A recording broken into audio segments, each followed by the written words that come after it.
თქმა რომ ამოგვივიდა იღლიებში. ანუ მარტო იღლიებში ამოგვივიდა თქმა თუ ბოქვენზეც. ეს ბოქვენი საერთოდ რა არის და თქვენი ბიოლოგიის მასწავლებელიც გადაახტა წიგნში ამ ნაწილს, როცა უხერხულ თემებზე საუბრობდა მენსტრუაციაო და რაღაცაებიო და რა დახურეს და რა დავცინეთ.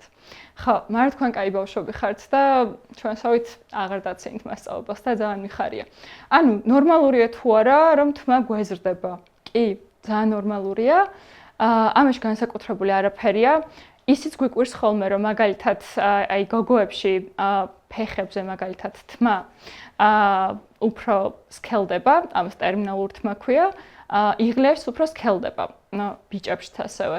თმა ასევე იზრდება, ან როგორც გოგოებში, ასევე ბიჭებში, როგორც იღლებში, ასევე ანუ სასქესო ორგანოების გარეთ ნაწილზე ბოქვენზე, სათესლეებზე მაგალითად, ულვის ნაწილებზე, დიდბაგეებზე მაგალითად.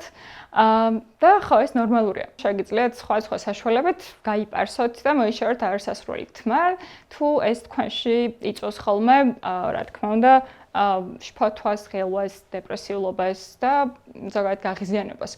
თუმცა ის უნდა ვიცოდეთ, რომ ბოქვენზე, ანუ ქალების ბოქვენზე, გოგონების ბოქვენზე, ანუ სულაც არ არის ხოლმე ეს თმა უფუნქციო, რადგან გვიცავს ხოლმე სხვადასხვა გამღიზიანებლებისგან, სხვადასხვა ბაქტერიებისგან საშუალო სიმაღლის.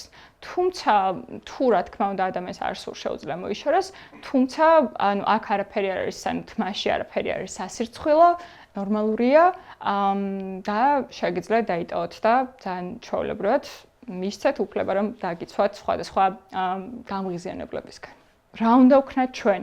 ანუ ჩვენ როცა ვართ გარდატეხის ასაკი, ანუ პუბერტატის ასაკში, უნდა ვიცოდეთ რომ აუცილებელია რა პირველ რიგში სწორი ჰიგიენის დაცვა.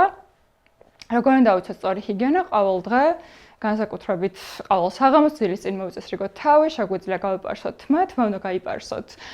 თმის ზრდის მიმართულებით და არა საწინააღმდეგოდ, სასურველია რომ საპარსი იყოს ასე ვთქვათ, პირიანი და არა მრავალპირიანი და შევინახოთ მშრალ ადგილას. შეგიძლიათ ყველაფერი, შეგიძლიათ გამოიყენოთ ბიოცვილი, შუგარინგი, ეპილაცია.